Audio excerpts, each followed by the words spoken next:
Boundaries. Today's episode is the boundaries dilemma. Where do you draw the line? What happens when boundaries in relationships become walls, or when there are no boundaries at all?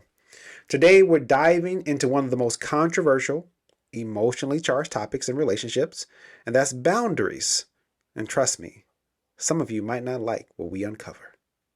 So, we need to define boundaries.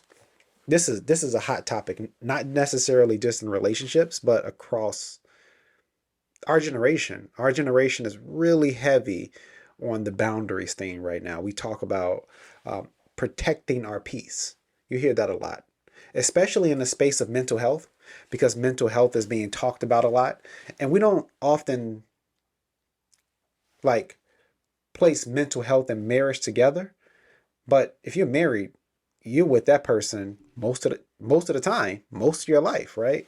And so you have to imagine that your marriage partner has an impact on your mental health.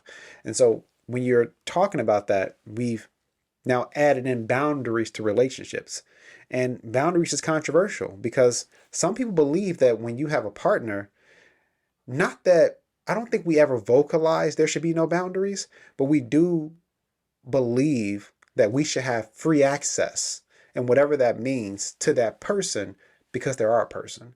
And if that person comes and says, hey, these are my boundaries, people may feel some type of way about that. And they're good boundaries, they're bad boundaries. And so we just want to talk about that today. The book we're primarily pulling from today is Boundaries in Marriage by Dr. John Townsend.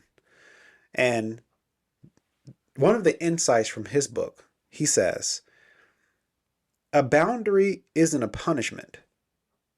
It's a definition of where you end and your partner begins. So, with that being said, I want to kind of turn it over to you to talk more about boundaries.